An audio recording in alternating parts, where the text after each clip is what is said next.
Welcome students. Today in our session we are going to learn about reproduction in plants.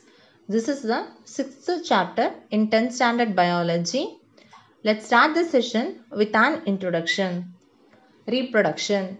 All the organisms have the ability to produce more of its own kind is known as reproduction. That is producing their young ones. There are three types of reproduction: vegetative reproduction, asexual reproduction, and sexual reproduction. Vegetative reproduction. Here, the vegetative part or the somatic part involved in this type of reproduction. In asexual reproduction, there is no fusion between the male gamete and female gamete. As a result, the young ones will be produced. In sexual reproduction, fusion occur between the male and the female gamete. As a result, the young one will be produced. In this session, we are going to see about the vegetative reproduction, which is otherwise known as vegetative propagation. The somatic part or the vegetative part involved in this type of reproduction. All the organisms have two types of the part. One is vegetative part, another one is the reproductive part. Vegetative part do not involve in the process of reproduction, but reproductive part involved in the process of reproduction. The vegetative part detached from the parent body and grows into an independent daughter plant. This is known as vegetative reproduction. Here only mitotic division will occur. There is no meiosis cell division because there is no use of formation of gametes. These plants are genetically similar to their parents. Vegetative reproductions occur through leaves. Bryophyllum has buds in the margin of leaves. If a leaf of this plant falls on the moist soil, each bud can give rise to a new plant. These are the buds of the Bryophyllum. When the leaf falls on the moist soil, each bud gives rise to a new plant. Next one, vegetative propagation by stems. Aerial weak stems when touches the ground and give off the adventitious roots and buds. If it is broken, the offspring becomes an independent plant. Example, strawberry. This is a strawberry plant and this is a weak stem. When the weak stem touches the ground, it gives rise to the adventitious roots and bud. So when the connection between the parent plant is broken and this bud will develop into a new daughter plant.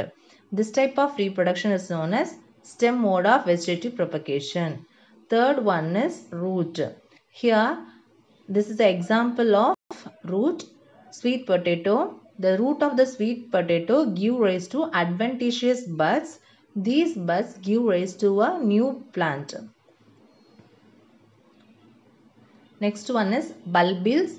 Bulbils are the modified flower buds which are multicellular fleshy buds that take part in the natural vegetative propagation. Example, oxalis, agave, pineapple. When the bulbils fall off on the ground, it gives rise to a new daughter plant. Fragmentation. In filamentous algae, breaking of the filament into fragment is called as fragmentation.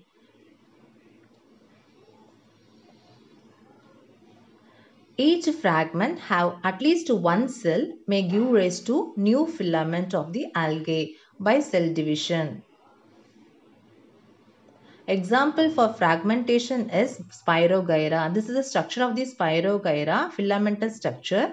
When the filamentous structure is broken into the pieces and each fragment gives rise to a new individual, new daughter. Fission in amoeba. Fission means breaking up. Fusion means joining. So fission means the parent cell divided into daughter cells. If it is two daughter cells, that is said to be as binary fission. More than two, it is said to be as multiple fission. Each daughter cell develop into a new adult organisms. Example, amoeba. This is a amoeba.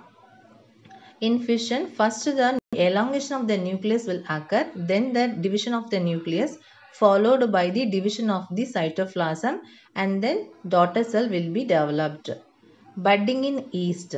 Formation of daughter new individuals from a small projection arising on the parent body is called budding. Example, yeast. So this is the picture of the yeast. First the bud get developed. From that new bud formed. This new bud give rise to a new organisms, new adult one. This type of reproduction is known as budding. The last one is regeneration. The ability of the last part of an organism give rise to whole new organism is called regeneration. Example, Hydra planaria. This is a picture of the planaria. It divided into head, middle and tail part. Each part will regenerate the last part. As a result, the whole organisms get formed. That's all about the today's portion. Kindly subscribe my channel. In next session, we'll see about the sexual reproduction. Thanks for watching.